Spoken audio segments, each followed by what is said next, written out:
Whether amazing, spectacular, superior, Miles Morales, or just plain old Peter Parker, everyone knows your friendly neighborhood Spider-Man, and he has been a staple on video game consoles since 1982. And today, I'm ranking at least one version of every Spider-Man title that has released on home consoles. What's going on, everybody? I'm Jay. Welcome to Square Pegs. Welcome to another edition of Rank and File, and while I am saying that I am going to rank at least one version of every home console release, I'm tossing in a few from computers as well. But let's kick things off with the classic, the first one from 1982, Spider-Man on the Atari 2600. Alright, so these might go a little more rapid fire than my normal ranking videos just because there are a lot of Spider-Man games to go through.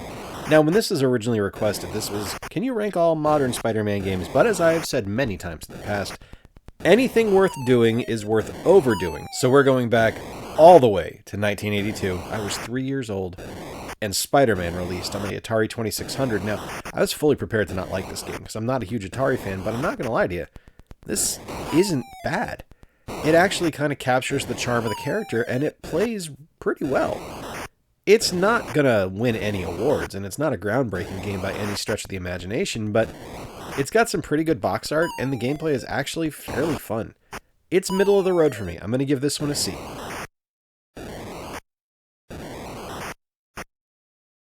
Alright, yeah, back again. Okay, I'm back fairly quick. That's unusual for these kind of videos, but I want to show off something that a dear friend sent to me for this video, and that is this copy of Spider-Man, Questprobe Spider-Man on DOS, and this is really cool. I had never played this one. This is actually the first time I've ever played it. You're seeing the footage that's about to start right now. And yeah, as noted, I want to thank my buddy Thor from Hey It's Thor, link to his channel is on screen right now, for sending me this disc. I'd never played this one before I started doing this video. I was contented to just do home console and handheld releases and just kind of ignore the PC releases. I didn't know this one existed, and Thor sent it to me, and it's a very straightforward kind of classic dungeon crawl text adventure where you need to type in the actions that you want to perform, and as you go through the game, you're going to find different rooms that have different things happening in each of them. Like, you'll see I met the Sandman, and I met Hydro Man, and I'm just kind of taken in by the charm of just the nostalgia of what this game offered. I'm not going to tell you it's a spectacular title by any stretch of the imagination. It's pretty bad in the grand scheme of things, but it's not a failure point. It's just not a terribly compelling game to me in 2023. Now, 1984, when this released, this would have blown my mind, but in 2023, just doesn't do it for me. Again, not a failure. I am going to give it a D, but it's just kind of charming, and it's got an inherent kind of whimsy to it that I enjoy. 1989 brings us to the Amiga, and this is not going to be a long review. This is The Amazing Spider-Man and Captain America and Dr. Doom's Revenge, which is legitimately one of the first video games I ever remember actively being excited to buy because the box art is incredible. You can see it on screen right now. But it's so bad. This game's an F. Like, it's so hard to control. It's so hard to do anything. Like, you're seeing this footage. I don't even get to play as Spidey. I have to play as Cap to start the game, and it's awful. Never play this game. The Amazing Spider-Man and Captain America and Dr. Doom's Revenge is an F. He stole my suit! He's a menace to the entire city! In 1990, we stay on the Commodore Amiga, and this is The Amazing Spider-Man. Now, this released on a lot of different consoles. It was also on the C64. There was a DOS release. I think there was a ZX Spectrum release as well. And this game is really weird. Like, really, really, really weird. It's basically a game where you just kind of go through and you have to trigger switches to move your way through the level, but you have to get past RoboCop and R2-D2 at various times. It's a really strange game. Like, it takes extreme liberties with the Spider-Man license, and as you lose health, you start to see Spider-Man's skeleton toes sticking out the bottom of his costume, which I thought was just ridiculous and charming. And it's not something that I look at and I go, yes, this is a game that I would have remembered for years, but playing it now, like, I'm legitimately shocked at how good some of the things in the game are. Like, the animation sequences are amazing. Spider-Man, like, actively does backflips and stuff as he jumps off of walls. He moves with a really interesting locomotion. I don't know. I think it's a pretty good game. Again, it's nothing that's going to win an award, but kind of like the 2600, it manages to capture a certain level of whimsy and charm that is really fun. I'm going to give this one a C. It's It's a middle-of-the-road game. It is not a Spider-Man game by any stretch of the imagination, but it's fun. I don't know what else to say. It's a fun game. Also in 1990, we had our first entries from Sega on this list. Now, they did develop an Amazing Spider-Man game on the Master System, but I did not cover it here. But the first up today we're going to talk about on the Genesis is Spider-Man versus the Kingpin. And this is... At first, I didn't really enjoy this game. I'm not going to lie to you. That opening level really confused me. The web swinging and the clinging to walls and the climbing just kind of got to me, and I didn't really get into it until all of a sudden it kind of clicked for me. And I was able to move through, and I actually really enjoyed it. And the interior levels, where you actually go into the buildings and you're doing the side-scrolling fighting there, is also pretty fun. I think this is kind of a victim of early life cycle Genesis game release, because it's not something like what we would see later with Genesis releases featuring Spidey. It's good, but it doesn't, to me, rise above average. I'm going to give it a C. But I do think if I had played this when it initially released back in 1990, this game would have completely blown my mind. In 1990, we also got Spider-Man vs. the Kingpin on the Game Gear, and while Spider-Man vs. the Kingpin on the Genesis is a middle-of-the-road average game, this one just does not work for me. I didn't have fun with this one. I didn't think it was a terribly good game. The controls for the Game Gear release just don't work as well, and I wasn't able to do as much in this game as I was in the Genesis release. It just doesn't click for me. I'm going to give Spidey vs. the Kingpin on the Game Gear an F. Spider-Man, a psychopath wielding powers he has no right to possess. Also, in 1990, we got the release of The Amazing Spider-Man on the Game Boy. Now, this was developed by Rare. A lot of people forget that Rare did a lot of licensed releases for other publishers in their early existence, and this one works. It works. It's just a pretty good game. The boss fights are difficult, I will say that, but the gameplay itself is pretty charming. It plays a lot like Fall of the Foot Clan, so if you're familiar with that game, you'll be familiar with at least the concept of how this one plays. But it's not just a side-scrolling fighter. You actually get a wall-crawling stage as well, where you actually have to scale a building. It's not bad. I'm pleasantly surprised and pleasantly happy with this game. It's not a groundbreaking game by any stretch of the imagination, but I do think it's an above-average title. I'm going to give The Amazing Spider-Man on the Game Boy a B.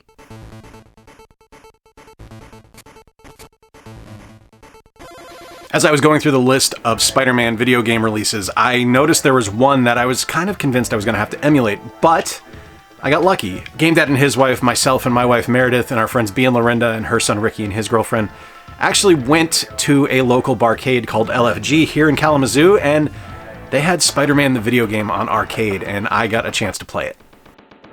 Man, I would have loved to have had a home port release of this game. So this is Spider-Man the video game, released in arcades in 1991 and developed by Sega, and super cool to be able to actually play this at LFG, which is our local barcade here in Kalamazoo, and kind of remember and relive the memories of a game I really loved when I was younger. And you know what, guys? This game still holds up.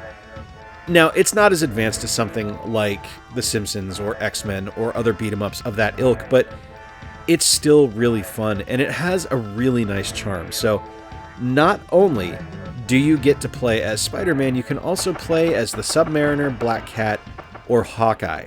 So there's a variety there, and there's a bunch of different characters that you're able to use and enjoy.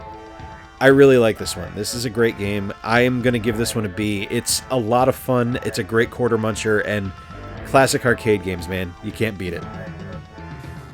1992 was a big year for Spider-Man games. We had six different Spider-Man games released, and the first one I want to talk about is The Amazing Spider-Man 2 on the Game Boy. Now, no longer developed by Rare, you can see the quality drop off almost immediately. The controls are not as good, they're very stiff, the gameplay isn't as fun, the music is really good, I will say that, but it's not as much fun as the first Amazing Spider-Man game on the Game Boy. It's not a failure because it does still capture some of that Spidey feel, but it just isn't a super fun game. So I'm going to give The Amazing Spider-Man 2 on the Game Boy a D.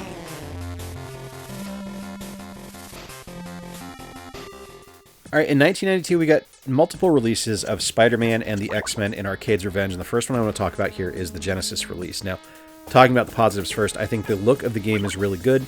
Always a plus when you get to play as multiple characters.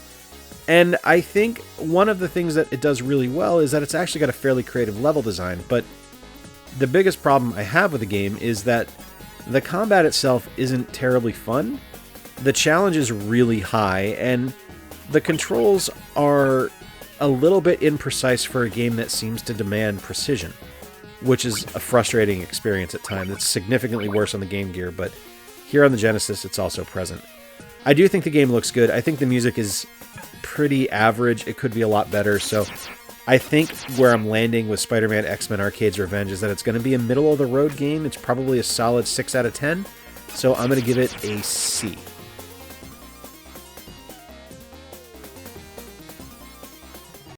Stepping down now a level in 1992 is Spider-Man and the X-Men in Arcade's Revenge on the Game Gear. This is basically the same exact game as the Genesis release. It's just dumbed down graphically, it's dumbed down audibly, and the controls are worse. The game suffers for it. It's not a fun experience. It's clearly not tailor-made for the Game Gear. It's something that was directly ported and just put out to be a good enough experience as opposed to actually making something compelling for the console. I do not like this game. I do not think it's good. I'm going to give Spider-Man and the X-Men in Arcade's Revenge on the Game Gear a D.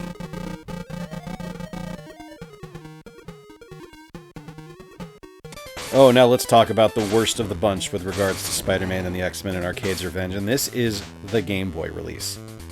Everything negative I had to say about the Game Gear release is amplified to the nth degree on the Game Boy release. The look of the game is bad. The sound is bad. The gameplay is bad. The controls are so frustratingly awful that it's a nearly unplayable title. This is one of the worst Spider-Man experiences I've legitimately ever had. I am giving Spider-Man and the X-Men in Arcade's Revenge on the Game Boy an How about F. scram? Or 2 words, scram kid. Or 17, get out of my office in 2.3 seconds or I'll staple you to a flagpole. Still in 1992, now over to the NES, and this is a game that I was duped into buying by the box art. This is Spider-Man, Return of the Sinister Six on the NES, and I have a couple of positive things to say about this game, and none of them involve the gameplay or the enjoyment factor of it, because it's a terrible game. Don't play it. It is released by LJN. That should tell you all you need to know. I love the music in this game, though. The music in this game is magnificent. Like, in particular, the music during the startup is just like a banger. It's so good. And I'm going to zoom in here now on his face. I love Spider-Man's doofy little nose that sticks off the end of his mask. I don't know why. It makes me chuckle. And these two things alone bring this up from the depths of failure to just abject mediocrity. Spider-Man Return of the Sinister Six on the NES gets a D. But seriously, don't think of that as praise. Don't play this game. It's terrible. Our last entry for 1992 comes in the form of Spider-Man Return of the Sinister Six on the Game Gear. And this has all of the same issues as the NES port, because, I mean, it's basically the same game. And one of the things I forgot to mention in the NES release, I want to call out here, you'll see this right now, is the hitboxes in this game are non-existent. Like, I am clearly punching and kicking this man, and he's fine. He's okay. It's one of those things where you can tell it was a game that was rushed to release because of the license and not because it was going to be a good game. That's all it was. It was just rushed to release because they had to make some money off of the Marvel license.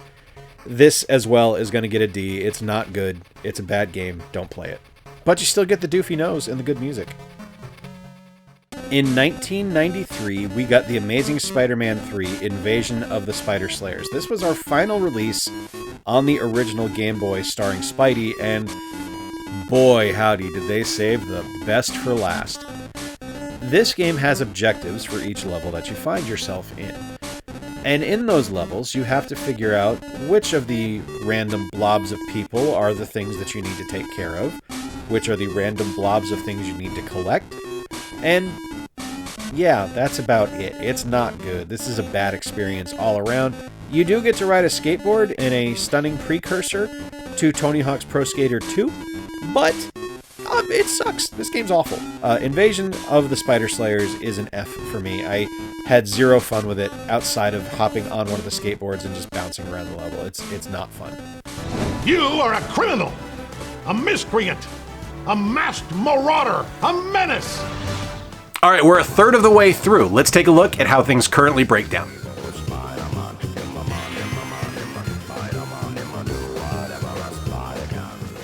1994 brings us to the Sega Genesis and Spider-Man and Venom Maximum Carnage. Now, this game gets a ton of love online, and I think rightfully so, because I really, really enjoy this one. I had fond memories of it when I was younger. There's just something about a red cartridge. And I have fond memories of it now that I'm playing it. Although there are definitely some limitations and some flaws to the title. Now, first off, the look of the game is magnificent. I think the animation cycles in the game are great. The combat is fun. The overall design of the game is well done. The wall crawling levels are a little bit frustrating, but the overall beat-em-up aspect of the game is good, although there are some weird difficulty spikes from time to time. And I think there are certain aspects of the combat that can be a little monotonous, and that's something that every single beat-em-up of this generation falls victim to, where you have repeated enemies with just different color palettes, and it just brings the overall experience down just a smidge. I do really like this one, though, and I do think it's an above-average title. I'm giving Spider-Man and Venom Maximum Carnage a B. This is going to be a very bad review because I've barely scratched the surface on this game. I didn't know it existed until right before I recorded the footage, but this is the Amazing Spider-Man Lethal Foes for the Super Famicom. Now, I have no idea what's going on in this game. I have no idea what to do in this game, so I have to rate it based on what I know.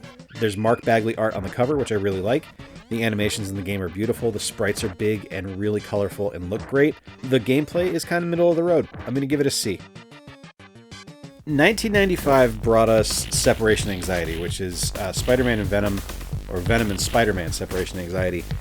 And if Spider-Man and Venom Maximum Carnage was a B, this is the Wish.com version of Maximum Carnage. Everything just looks off. Like, there's just something not right about this game. You have similar enemies to Maximum Carnage, but Separation Anxiety, they look a little worse. I don't like this one as much. It just does not work. I'm going to give Separation Anxiety a D. It feels like a photocopy of a photocopy. It just doesn't work for me. Spider-Man, the animated series on the Sega Genesis, is not a great game. It's very average. The thing that it does really well is it has a pace to it. It has a certain level of speed to it that, to me, makes it feel more like a Spider-Man game. It leans into the quickness of the character and the agility of the character, and you feel like when you jump, you feel like you're moving considerably around the level.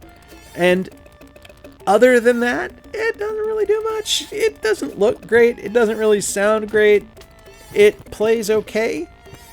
I really do. God, I wanted to give this one a C. Like, my initial ranking on this one was a C, but the more I'm thinking about it, the more I'm going to talk myself down, because the other version of this game that I'm going to review is just worse than this one. And this one I would never play this one again. So I'm giving Spider-Man the Animated Series a D.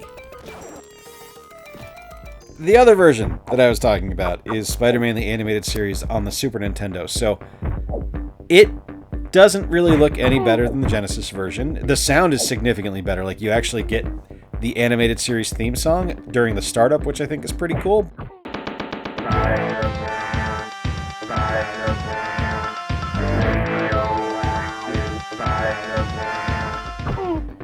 The overall experience in this game is so much worse than the Genesis version. Like, I don't know who decided to take a character known for his agility and his speed and decided to make him slow and plodding and methodical in his movements, but they don't need to ever work on a Spider-Man game again. I can't ever see myself playing this one again. It is not good. Spider-Man the Animated Series on the Super Nintendo gets an F. When will people wake up and realize that everywhere Spider-Man goes, chaos and calamity ensue? We had two really unique games released in 1996 for Spider-Man, and the first one is Spider-Man the Sinister Six, which released on PC. It's a DOS game. And it's a point-and-click adventure, which is not something I really would have expected to experience with Spider-Man outside of that Questprobe game from early in the review. And I'm not going to lie to you, it does what it does fairly well. Like, the sound quality in the game is incredible. Like, you can clearly see that this was something that took advantage of CD-ROM technology. And the graphics in the game aren't bad. The animations are okay. It's just the overall game is as enjoyable as watching paint dry. It's not a fun experience at all. I appreciate this game for what it is. I don't think it's a failure, but I will certainly never suggest anyone play this one. I'm going to give Spider-Man the Sinister Six a D. Ladies and gentlemen, boys and girls, it is time for our high-ticket item of the day. This is The Amazing Spider-Man Web of Fire, the final game ever released for the Sega 32X. And 100%, I am playing this on emulator because I am not spending $500 for a loose cartridge on this game, or $1,500 for a complete box copy. I just wanted to see how it was, and I'm not going to lie to you, fully prepared to hate it. Really expected to not like this game, because I've never heard a positive word said about it. I actually really enjoyed it. I thought the game design was really clever. I thought the animations were great. I thought it took great advantage of what the 32X is able to do with some amazing music and actual, like, sound that traveled ear to ear, so it actually, like, worked and was in complete stereo. It's a pretty good game. I dig the fact that Daredevil's in it. I don't hate The Amazing Spider-Man Web of Fire. I actually really liked it. I'm going to give it a B. Edging towards a B+. It's almost an A for me. Like, that's how much I enjoyed this one. Now, maybe it's just because, like, everything leading up to this point has been pretty awful, but I actually just really like this one. It's getting a B+. So one of the people that I'm fortunate to call friends is my friend Tim, and one of the things that my friend Tim gave me a couple of years ago, and when I first, as someone who had played both the PS1 and the N64 version, and as someone who had played both the PS1 and the Dreamcast version when this originally released, this was exciting because I'd never actually played this game, so I want to thank him for this, because this was kind of the seed that planted for this entire video. I think starting in 2000 is where we really began to see kind of the evolution of what a Spider-Man video game could be. Everything was really reliant on side-scrolling action to this point, but in 2000, we had Spider-Man release for the PS1, and this game, I remember when it released, this game completely and utterly blew my mind. I had no idea what I was getting myself into, but here was this, to me at the time, gorgeous game with incredible combat, fantastic voice acting, a full 3D Manhattan, great gameplay, and it leaned into the overall kind of silliness of who Spidey was. And it stuck the landing, and it continues to stick the landing to this day. Like, it's still a super, super fun game. This one on the PS1 is probably one of the best Spider-Man games ever released. I'm going to give this one an A. We also, of course, got an N64 release, as well as a Dreamcast and other consoles as well, but the N64 is the other one that I have, the other one I'm going to talk about, and it does everything the PlayStation 1 version did, just not as good. The sound quality isn't as good, the visuals aren't as good, things are a little bit muddier, a little bit foggier, so I'm going to knock it down just a little bit. The game is still super fun to play, but it's not going to get an A, it's going to get a B. And of course we got a Game Boy Color tie-in. Of course we did, because why wouldn't we? This is the Game Boy Color version of the Spider-Man game released in 2000, and it is, again, a side-scrolling game, but that's kind of what you have to expect. It's a Game Boy Color, you're not going to get a 3D adventure on it. But what it does remarkably well. Gameplay is fast and fluid, the animations are good, the combat is fun, the web slinging is really well done. It's a good game, like, just top to bottom. I even really dig the visuals. For as limited as it was, it's really well made. I'm going to give this one an A. I had never played this one before I did it for this video, and when I booted the game up and I saw the Taurus logo for Spider-Man 2, the Sinister Six, I was so excited because Taurus has made two of my favorite Game Boy Advance games, Fantastic Four Flame On and The Invincible Iron Man, two of the best superhero games on a handheld device. And Spider-Man 2, The Sinister Six, lives up to that pedigree. This game is amazing. It's very similar to those games. It's also kind of similar to the Lilo and Stitch games on the Game Boy Advance. It just works. Everything from top to bottom in this game is fun. The combat is good, the level designs are fun, the exploration is really well done. Taurus does nothing but make excellent, fun games. I'm giving Spider-Man 2, The Sinister Six, an S.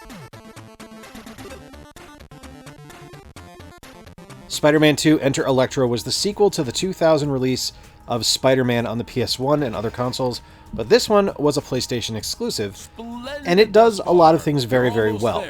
I think it leans into the success it had from the first game by incorporating a lot of good voice acting, a lot of fun character cameos, like having the Beast in here instead of Black Cat from the first game was a nice kind of change of pace, and the gameplay itself is still really fun.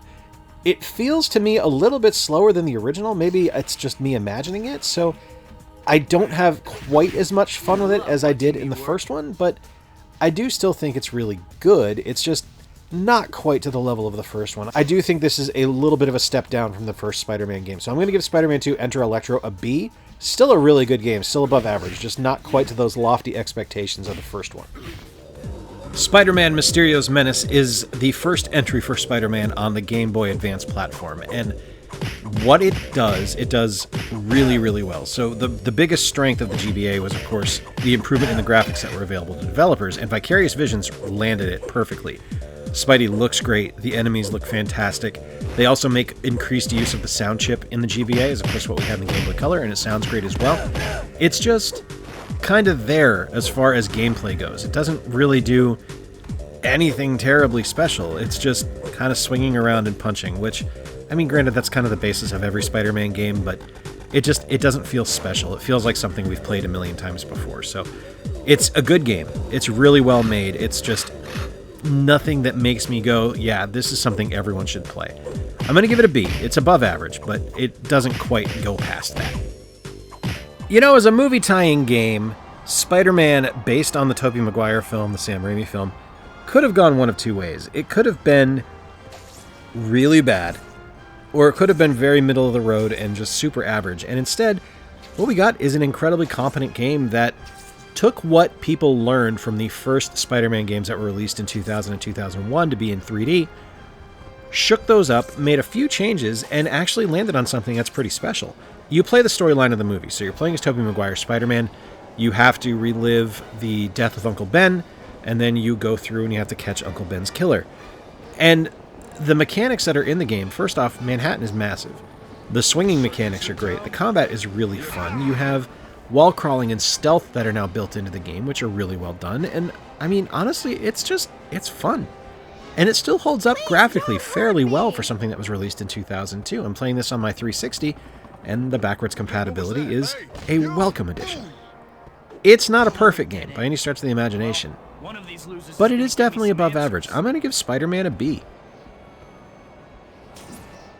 We also got a Spider-Man tie-in on the GBA, and I really, really like this one. First off, every improvement from the original GBA release of Mysterio's Menace is made here. We have graphical improvements, animation improvements, sound improvements, and gameplay improvements. And it's little subtle things that make it better, like the webbing up and being able to use that, the climbing up and around things by sticking to the ceilings or up walls and things like that are improved over Mysterio's Menace. I just think this game really, really nails it. And I like the addition of things like the punch sound effects when Spider-Man connects with an attack. It's something really simple, but it just makes the game more immersive. I'm going to give Spider-Man on the GBA an A.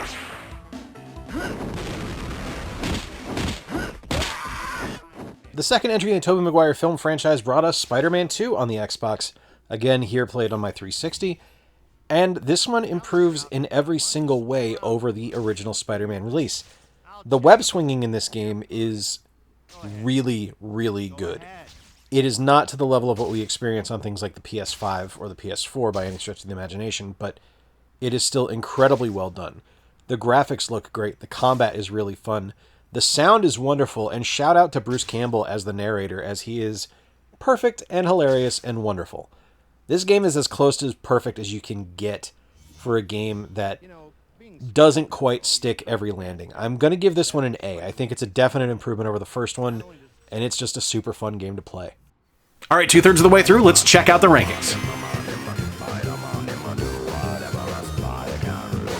In 2005, we left the universe of the movies and the standard Marvel universe to enter the Ultimate Universe with Ultimate Spider-Man on the Game Boy Advance. And this is another really solid side-scrolling beat-em-up that really takes advantage of what the Game Boy Advance was able to do. I personally think that the release of Spider-Man on the GBA a couple of years prior was better, but this one is still really good. The animations are solid, the music is a little bit tinny and repetitive, but I like everything else that the game offers. I think the combat is really fun, and it's the kind of game that I really enjoy. It's not quite an A-level game, but I am going to give it a B. I think it's a really fun title. I'm of two minds on Ultimate Spider-Man for the GameCube. On one hand, I really like how ambitious this game is. The look of it is gorgeous. It has one of the most distinct looks on the console. The gameplay is actually pretty fun. I think the combat is really well designed.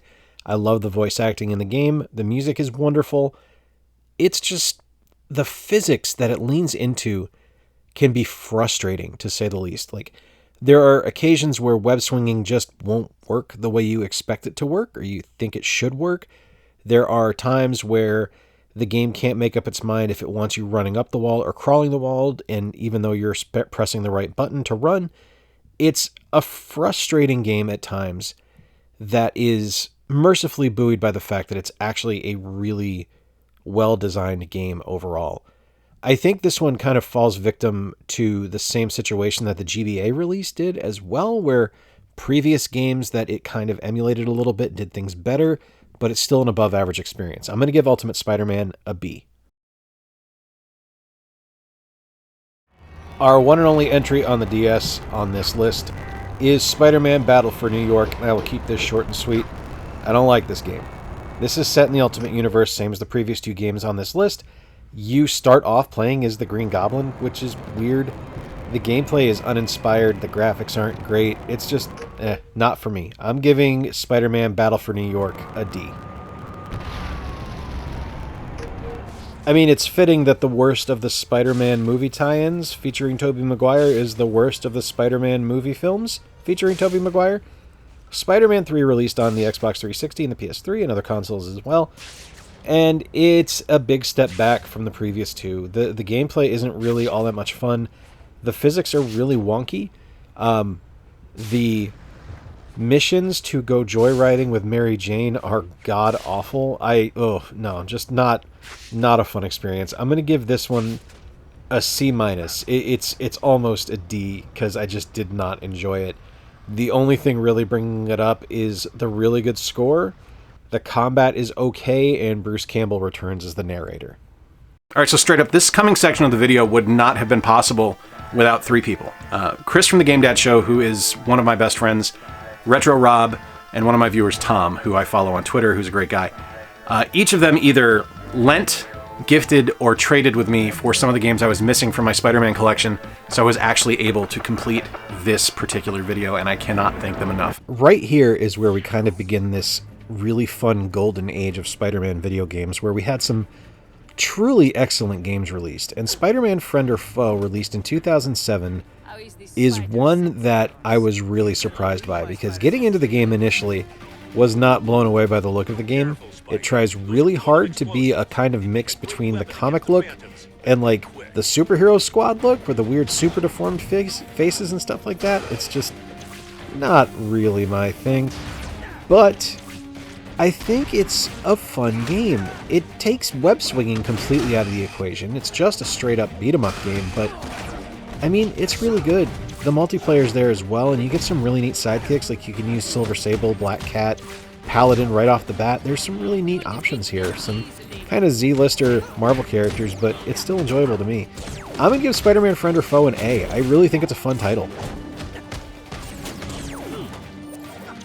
Of all the games in this kind of renaissance of Spider-Man video games released around 2007, 2008's Web of Shadows is probably the weakest of the bunch.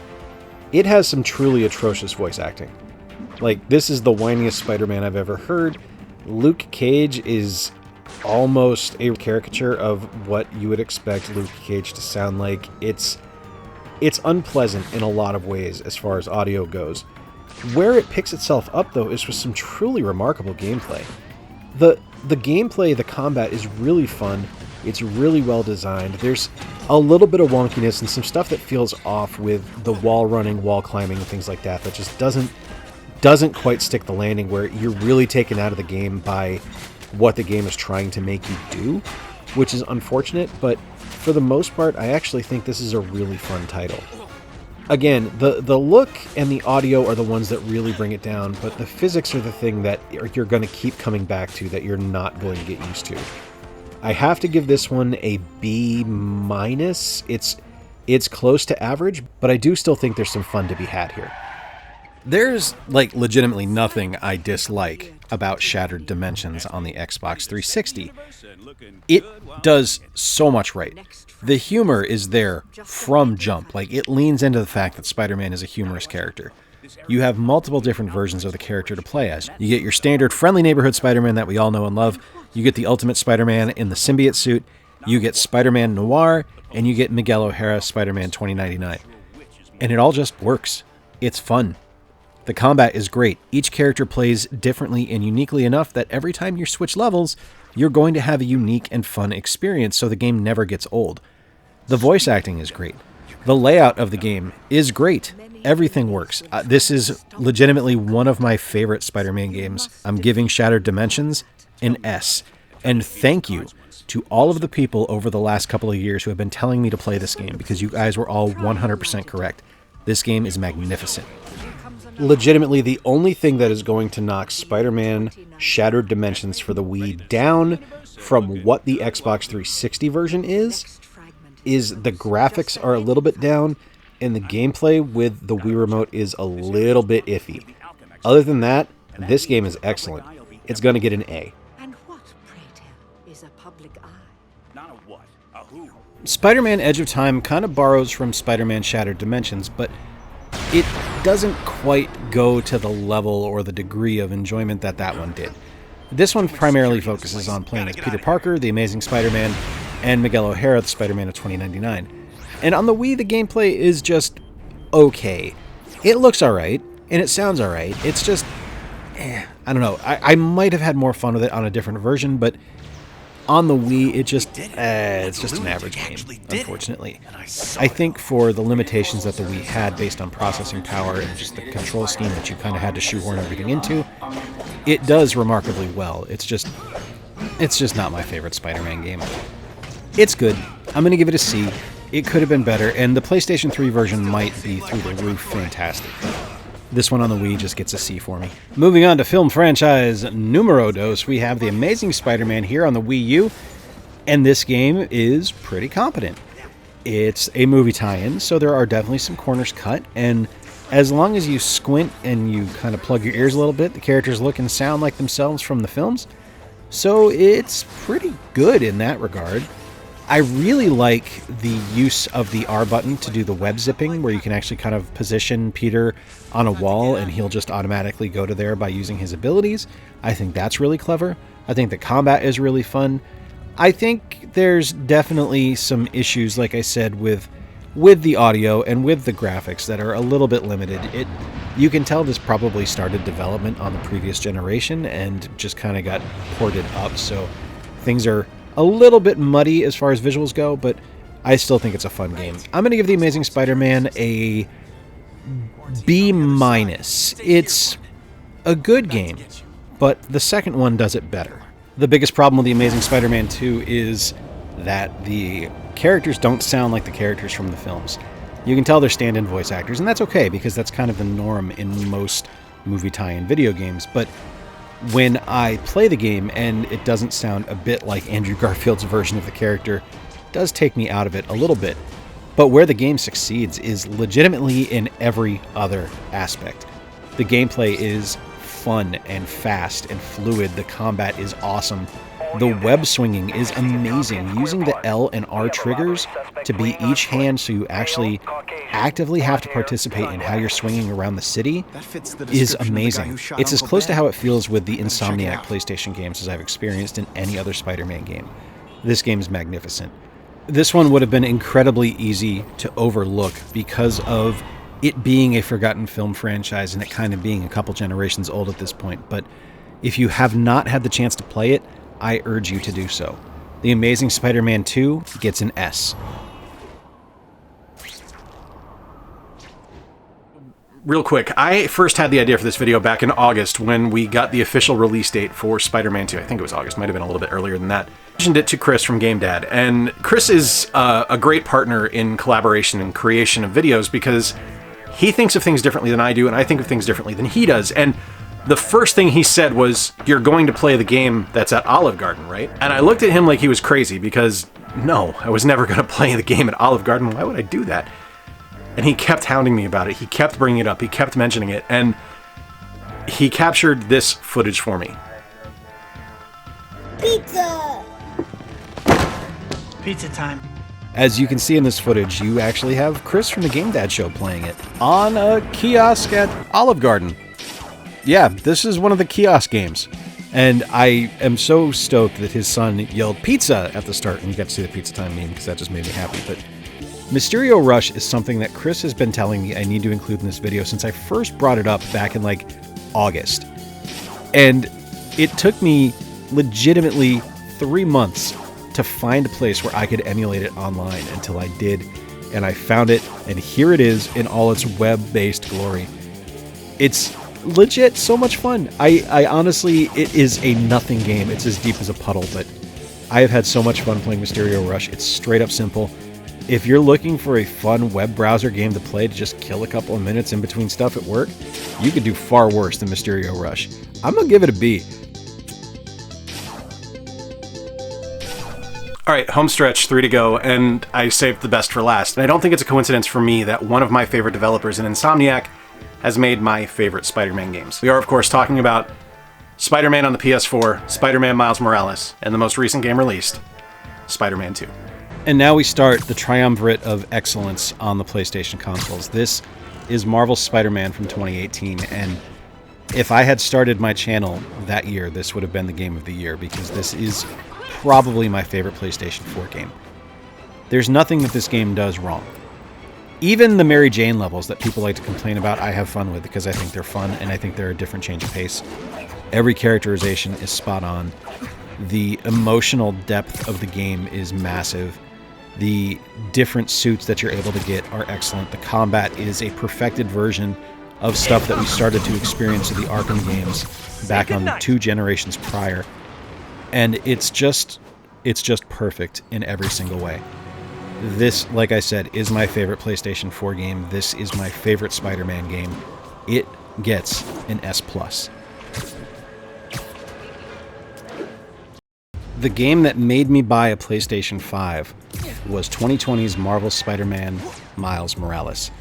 And this does so much to continue the excellence of the first Spider-Man game. The only thing that drags it down slightly is that it's a little bit shorter. But the things I like about it, one, you get to play as Miles, who is a fantastic character. The graphical upgrade going to the PlayStation 5, just the lighting effects alone make this game incredible, especially utilizing a character like Miles, whose powers in the video game universe are just based around those kind of lighting effects. It's amazing to exhibit. And the heartfelt story continues. Like, that's what these 3 Spider-Man games do from Insomniac, is they just tell an incredibly emotional and deep story that is impactful, that everyone can relate to. Spider-Man is at his best when he's an everyman. And these games show that the everyman is something that we can all see in ourselves. We've all experienced loss. We've all experienced grief. We've all had crazy experiences around the holidays, like what happened in this game. And it just works. Spider-Man Miles Morales gets an S. And the newest game on our list is Marvel's Spider-Man 2, releasing in October of this year. And the only thing that this doesn't do well is that it's a little bit buggier than the first 2 games. I've had some occasions where enemies will get stuck in the floor and I'll have to restart a checkpoint, or I'll have occasions where I won't be able to find a thing I'm trying to look for because an item phased through the ground. And that's a frustrating thing to experience when the first game was so clean. But what makes up for that is the fact that this game tells, again, an incredibly emotional story of loss and fear and grief, and does it with such heart and such determination to show that we are not prisoners of our grief, and we're not prisoners of who we think we are. There's more to us than that. Showing redemption arcs for villains, bringing us into the world of Spider-Man as he deals with the symbiote infestation of New York City is just amazing, spectacular, superior. There's any adjective you can use to apply to the Insomniac Spider-Man games, and all of them, if they're positive, would apply. Spider-Man 2 gets an S. All right, final rankings. Let's take a look.